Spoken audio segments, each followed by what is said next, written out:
In January of 2012, 401k providers will be required to disclose all hidden fees in their plans.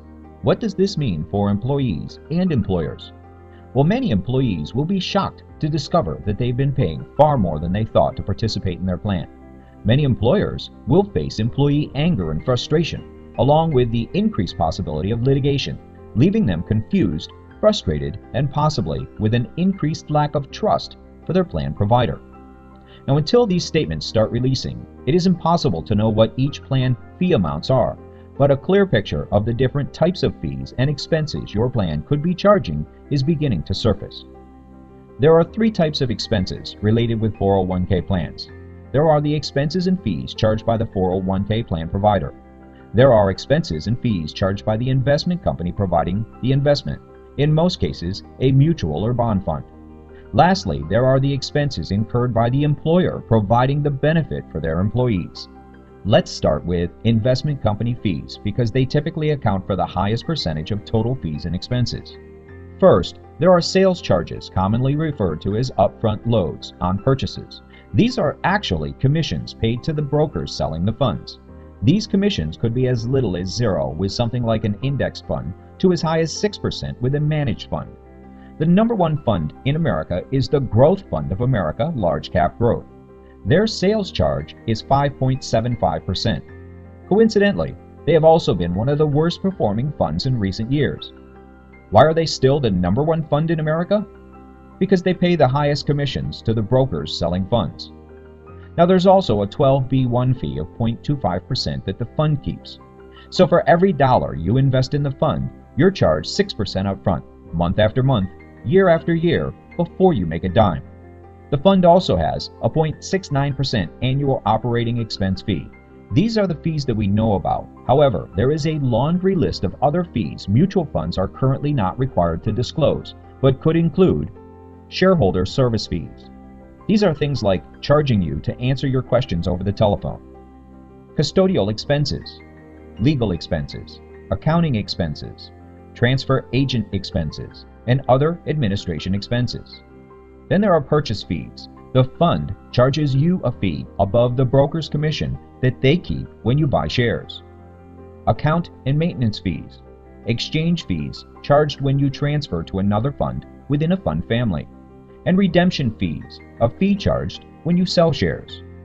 Next would be the 401k plan provider's fees and expenses. Their fees and expenses could include, but are not limited to, setup and conversion fees, reoccurring administrative costs, communication expenses, investment management fees, distribution fees, mortality and expense risk fees. Most of these are annual fees charged to your account regardless of fund performance. Therefore, if your fund is down 20% this year and all the fees totaled an additional 7%, you are now down 27% on the year. That means you will need a 40% increase next year just to break even and cover next year's expenses. Few 401k owners truly understand how difficult it is to recover from any market loss, not just a major market meltdown like 2008.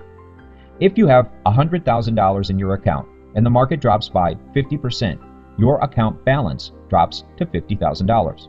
If the market recovers by 50% to its original level, your $50,000 has a 50% increase, or $25,000, totaling $75,000. So even though the market had a full recovery, you're still $25,000 in the hole.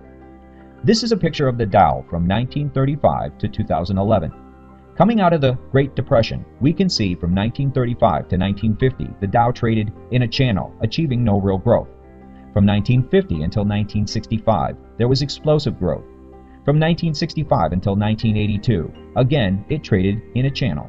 From 1982 until 1999, it had explosive growth. And from 1999 until today, the Dow has traded in a channel. It's no coincidence that 77 million baby boomers were born between 1945 and 1964, causing explosive growth in our economy. It is also no coincidence that in 1981, the IRS issues regulations establishing 401k plans as an approved retirement savings vehicle, and Hughes Aircraft is the first major corporation to abandon their traditional pension plan in favor of a much cheaper 401k plan. By 2003, there are 42.4 million active 401k plans with estimated assets of $1.9 trillion and over 50% of the holdings in stocks. The explosive growth of 401k plans from 1981 until 2000, with a heavy concentration in stocks, drove stock prices far above evaluations and caused our major expansion. Where do we go from here? Well, in January of this year, the first of 77 million baby boomers started turning 65 and will continue to turn 65 until 2030. Unless changes are made, we will need $45.9 trillion we don't have just to pay their Social Security and Medicare payments, and tax brackets will have to double. Where do you think the stock market is going from here? So every year the market is down, you need a better than 100% recovery just to break even. Add to that your plan's yearly fees and expenses, and it's easy to see why the average employee has such a difficult time building a retirement plan from the market. As a side note, wouldn't it be nice to lock in gains every year the market is up and have zero losses every year the market is down? The third type of expenses are incurred by the employer offering the plan. They also will have reoccurring administrative costs, along with the costs of complying with ERISA and anti-discrimination laws. ERISA is the Employee Retirement Income Security Act of 1974 and does the following. Requires plans to provide participants with information and education about their plan options. Requires plans provide at least 3 investment options with different risk levels. Sets minimum standards for participation, vesting, benefit accrual, and funding. Requires accountability of plan fiduciaries, including plan management and company owners. Gives participants the right to sue plan management and company owners for benefits or breaches of fiduciary duty. Guarantees payment of certain benefits if the defined plan is terminated. Even if the employer meets all of these requirements, typically known as 404C compliance, they can still be sued, and even if they win, they will be responsible for their own legal fees. As a result, many companies purchase fiduciary liability insurance, another 401k plan expense. Who pays all these expenses will be different with every company. In some cases, the employee pays all of the expenses. In some cases, the employer pays, but in most cases, the expenses are shared. To be fair, there will be fees and/or expenses with any investment vehicle you choose. The question is, are you being told what those fees are and what you're receiving in exchange? As an employee, ask yourself this: what am I getting for all of the fees I'm paying? Am I getting protection of my money from market declines? Am I getting locked-in gains when my account has profits? Am I getting a minimum guaranteed growth every year regardless of what the market does? Am I getting a lifetime income that is guaranteed to never decrease during my retirement?